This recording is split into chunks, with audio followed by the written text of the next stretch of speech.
So it all started in about 2014. I woke up one morning and half of my face was drooping.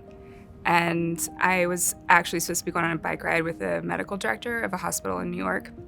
And I called him immediately and said, Ed, something's not right. My face is drooping a little. He sent me to the ER. They sent me home. They gave me steroids, and they told me to see a neurologist. And that sort of started this year-long process. I saw 2 different neurologists. At one point, one of the neurologists told me that I should take anticonvulsants because I had atypical signs of trigeminal neuralgia. In the midst of all of this, I had started an organization for kids where we taught kids how to bike, and we would take them on bike rides throughout the city. And one of the women was a friend of a friend. She said, "Hey, Kat, my sister passed away several years ago. We do a race in Riverside Park every year. We need people to come. Will you just show up Saturday morning?" And when I walked into the park, I started seeing all of the Brain Aneurysm Foundation logos, and they had a lot of the neurosurgeons and the Brain Aneurysm Foundation speaking about possible symptoms that you can have. And that following Monday, I went back to Dr. Merker and I said, "Can we please run this one last test?" Fast forward, we had to do the MRI first for insurance reasons, then we did the MRA, and the MRA came back positive. When I got back to New York, I spoke with Lauren and Cindy's mom, and Elaine encouraged me. She said, "Please, the surgeries have advanced enough.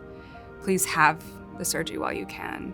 So that fast forward to June of 2015, I went in for surgery.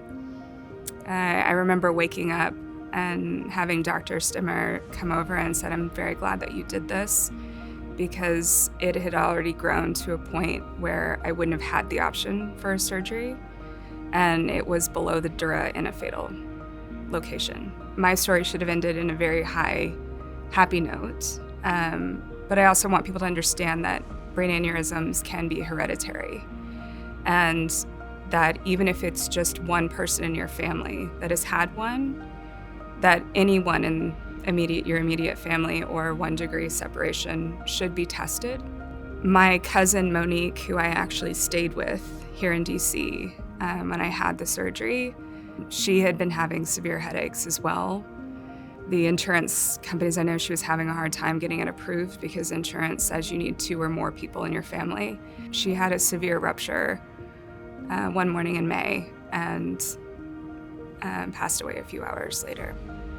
I'm hopeful that not only do we change the laws and increase funding and increase awareness and let people know that with awareness you can save lives and you can recover fully, that we also need to look at the insurance policies as well.